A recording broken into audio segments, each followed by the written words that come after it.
Hello and welcome back student. आज हमारे पास है एच सी वर्मा के Newton's laws of motion chapter की एक्सरसाइज का 7th question.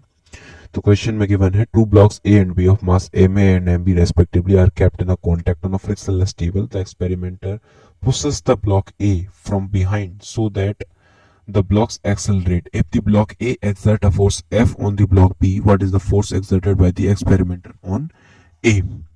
So basically question हम पे हमसे ये कह रहा है कि एक ब्लॉक है जो कि है ए, इसका मास है एम ए, ये कांटेक्ट में है दूसरे ब्लॉक बी जिसका मास है एम बी, और जो एक्सपेरिमेंटर है यानी जो एक्सपेरिमेंट कर रहा है वो यहाँ से एक कोई फोर्स लगाता है एक्स।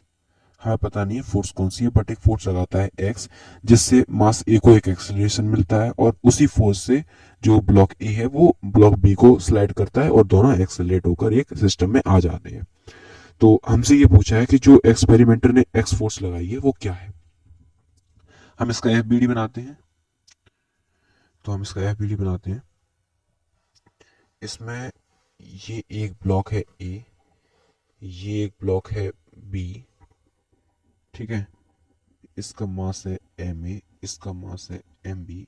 हमें दिख रहा है यहाँ पर एक फोर्स लग रही है एक्स, इस पे एक फोर्स लग रही है एफ ब्लॉक ए के, जैसे यहाँ पे गिवन है if the blocks A exerts a force F on the block B, so block B पे ए के द्वारा जो फोर्स लग रही है वो एफ है। ओके, यहाँ पर फाइनल जो फोर्स है वो क्या है, एम बी इन, अच्छा इस पूरे सिस्टम का एक एक्सेलरेशन और मान लेते हैं A. Let the acceleration of the whole system be A. तो इसका जो ये फाइनल जो फोर्स होगी वो हो जाएगी एम बी इंटू ए, क्योंकि force equal to mass into acceleration. तो और इस साइड हमें एक्स जो फोर्स मिल रही है।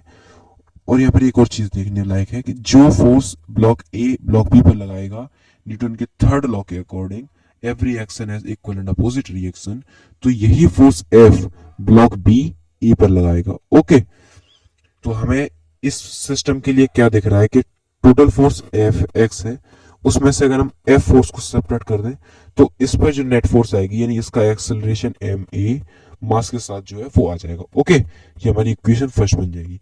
इसके लिए हमें क्या दिख रहा है कि जो एफ है उसी की वैल्यू एम बी ए के बराबर है, यानी नेट फोर्स जो है वो पूरी यूटिलाइज हो रही है इसके मास इनटू एक्सेलरेशन में। फाइन, तो ये हमारी इक्वेशन सेकंड बन जाएगी। हमको एक्स की वैल्यू फाइंड करनी है। यहाँ पर इस इक्वेशन को और अच्छे से रखते हैं, M A into A plus F, और एफ की वैल्यू क्या है, M A M A M B A, ठीक है।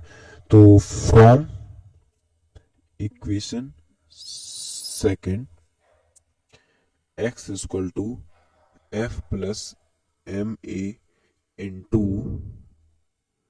यहाँ पर एक चीज और देख लो, यहाँ पर ए की वैल्यू आ जाएगी F upon M B. Okay, तो यहाँ पर एक्सेलरेशन की वैल्यू पुट कर देंगे, ये हो जाएगा एफ अपॉन एम बी। तो नेट फोर्स जो एक्स है उसकी वैल्यू आ जाएगी एफ बार आ जाएगा 1 plus M A upon M B. Fine.